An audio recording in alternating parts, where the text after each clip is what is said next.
இன்னைக்கு கோயம்புத்தூர் பகுதியில இருக்கக்கூடிய வெள்ளலூர்ல வந்து பார்த்தீங்கன்னா, ஒரு குப்பை கிடங்கு இருக்குது. இதுல தினசரி வந்து 1100 டன் வேஸ்டேஜ மட்டுமே கொட்டுறாங்க. அது மட்டும் இல்லாம கோழி கழிவுகள வந்து இறைச்சி வந்து கெட்டுப்போன இறைச்சிய வந்து கொட்டுறதுனால, இங்க பல கிலோமீட்டருக்கு வந்து துர்நாற்றம் வந்து வீசிட்டு ஆல்ரெடி வந்து நெறைய இஷ்யூஸ் வந்து அந்த இடத்துல இருந்துச்சு. குப்பை கிடங்கு பல வருடமா அங்க இருக்கிறதுனால, அதனுடைய நிலத்தடி நீரே மாசுபட்டு, இப்போ அந்த நிலத்தடி நீர்லருந்து வரக்கூடிய நீரே வந்து பார்த்தீங்கன்னா, ஒரு மாரி ஸ்மெல்லோட தான் வந்து வருது அப்படின்னு சொல்லிட்டு வாய்ஸ் அவுட் பண்ணிட்டு இருந்தோம். இன்னைக்கு வந்து அந்த இடத்துல வந்து கோழி இறைச்சிகள கொட்டக்கூடாதுன்னு வந்து ஒரு ஆர்டர் வந்து கோயம்புத்தூர் கவர்மெண்ட் வந்து குடுத்துருக்காங்க. அதுக்கு வந்து ரொம்பவே வந்து மிகப்பெரிய நன்றி.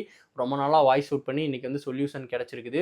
ஸோ இதே மாரியான இஷ்யூஸ் வந்து உங்க ஒவ்வொரு ஏரியாலயுமே இருக்கும். எங்க இருந்தாலுமே சரி, உங்கனால மக்கள்கிட்ட வந்து எப்படி கொண்டு போய் சேர்க்கிறதுன்னு தெரியல அப்படின்னா, நீங்க மறக்காம நமக்கு டிஎம் பண்ணுங்க. நம்ம இத பத்தி பேசி இத பத்தி அனலைஸ் பண்ணி ஒரு டீட்டெயில்டான வீடியோவா போட்டு மக்களுக்கு வந்து தெரியப்படுத்துவோம். இல்லாட்டி நீங்க கமெண்ட் செக்ஷன்ல சொன்னாலும் சரி, எனக்கு பர்சனலா டிஎம் பண்ணாலுமே சரி, நம்மனால முடிஞ்சா அத வந்து நேரடியா பார்க்குறோம். அப்படி இல்லாட்டி அந்த இஷ்யூஸ பத்தி நம்ம பேசி மக்களுக்கு வந்து அத தெரியப்படுத்துவோம். அதுக்கான சொல்யூஷனையும் நம்ம வாங்குவோம்.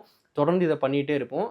இதே மாரியான பதிவுகள நீங்க டெய்லி பார்க்கணும்னா, மறக்காம நம்ம பேஜ சப்ஸ்கிரைப் பண்ணிட்டு தொடர்ந்து சப்போர்ட் பண்ணுங்க. மறக்காம நமக்கு டிஎம் பண்ணி சொல்லுங்க. அத பத்தியும் பேசுவோம்.